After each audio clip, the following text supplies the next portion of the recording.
You've convinced yourself that you're asking for too much. Maybe you've looked around at other women who seem happy with less, and you wondered if you are the problem, if you are being unreasonable. Maybe every time you try to honor your need, your body goes into panic mode, and you've started taking that panic as proof that you are being too much and that your standards are unreasonable. But they are not. Hi, I'm Melissa. I'm a GP and a certified attachment coach. In this video, I'm going to explain why honoring what you need feels so hard, even when you know exactly what you want, show you exactly what's creating that panic, and also show you what becomes possible when you clear it. Not just for you, but also for the relationship that you're building. This isn't about forcing higher standards. It's about understanding why yours keeps getting buried and what it looks like when they finally don't. Here's the first thing that I want you to hear. You already know what you need.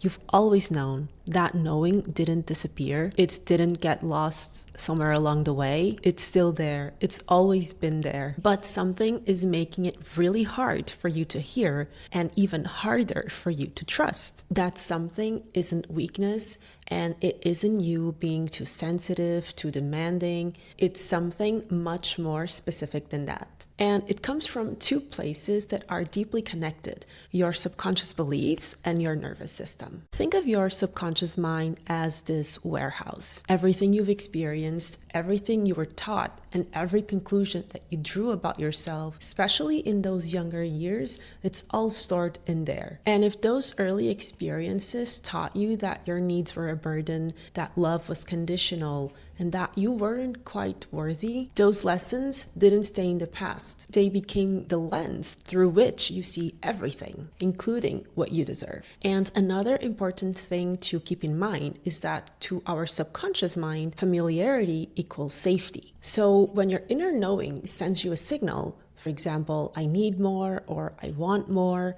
your subconscious mind doesn't recognize it as safe because it's not familiar. What's familiar are thoughts like, if I ask for too much, I will be a burden and the other person will leave. Or I'm already lucky. If I push for more, I will lose everything. You end up pushing that inner signal down, and just like that, it gets buried under the noise of everything that you've learned about yourself. But those beliefs don't just live in your mind, they affect your body too. And here is where your nervous system comes in. A belief like I am unworthy doesn't just create thoughts.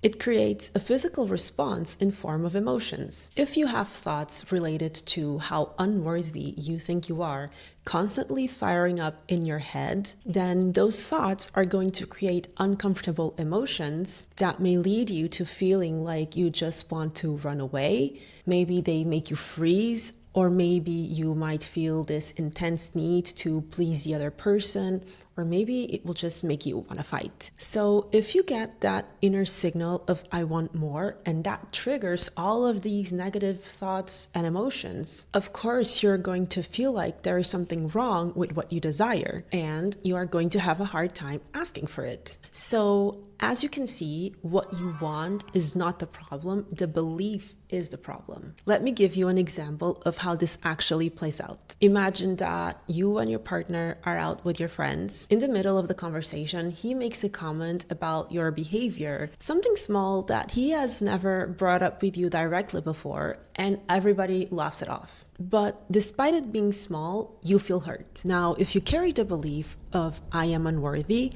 here is what's going to happen. You notice that you are hurt, and then you try to convince yourself that you are being too sensitive. You tell yourself that it wasn't a big deal, that he probably had his reasons, and you end up not saying anything. And maybe he did have his reasons, and maybe it wasn't a big deal on its own, but the hurt doesn't disappear just because you decided to ignore it. This is how relationships deteriorate. It's usually not the big dramatic things that slowly damage the relationship. It's the small moments, the quiet hurt that gets swallowed, the things that you felt were wrong, but you told yourself that they weren't a big deal. Those things don't disappear. they fester. They sit in the background of every interaction, slowly changing things, until one day, years from now, you look at each other and you wonder where it all went. It's not the big betrayals that end most relationships, it's the small things, the things that were never said. So, what do you actually do about it? Here's something that is really important for you to understand.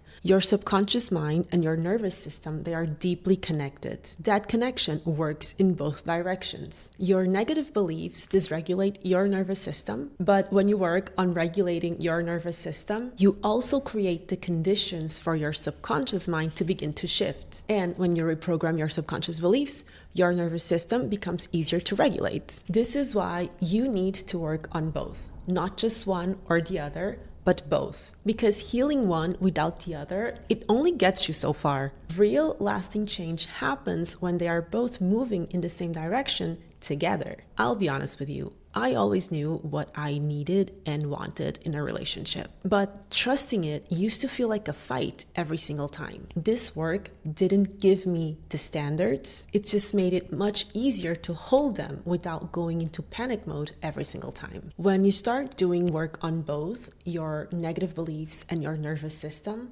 something really shifts. You stop repressing yourself. Not because you decided to be braver, but because the belief that made you feel like you had to repress yourself isn't running in the background anymore. You become honest with yourself, and from that, naturally, without forcing it, you become honest with your partner too. And that changes everything about where the relationship is going. Because when things are communicated, they don't fester. When needs are voiced, they can actually be met. When nothing is being repressed or swallowed, there is nothing slowly building into resentment. You also start to feel more attuned to yourself, more confident, and you will feel more self-respect because you know you won't abandon yourself. Because you know that your inner knowing is something that you can trust. And so you honor what you feel. Let's go back to the example where you and your partner are out with your friends, and during a conversation, he makes a small comment about your behavior that he has never brought up directly to you before. And everybody laughs it off,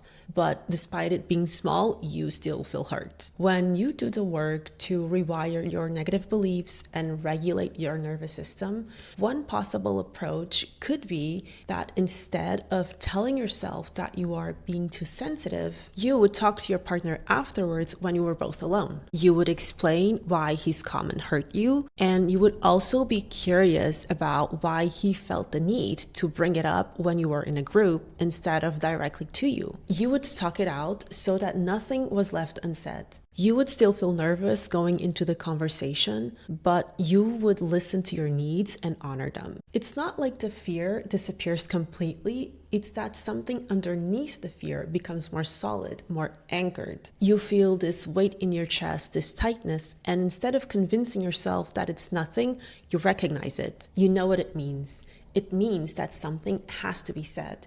And so you say it, not because all of a sudden you are fearless, but because you know that it's what's best for you and for your relationship. You also have the certainty that if he doesn't understand, you will know what to do. You won't abandon yourself, and whatever happens, you will be okay. That's what being anchored feels like, not confidence in a performed way, just a steady knowledge that you won't leave yourself behind. And that is what raising your standards actually look like. Not a decision that you force, not a rule that you force yourself to follow, just you finally able to hear yourself clearly enough to know what you need and to trust yourself enough to ask for it. Your standards are never too high, they were just too buried for you to reach them. If this resonated, and especially if you are finding it hard to tell the difference between fear and your inner wisdom, I made something for you. It's a free guide called The Two Voices, and it helps you start separating the part of you that is trying to protect you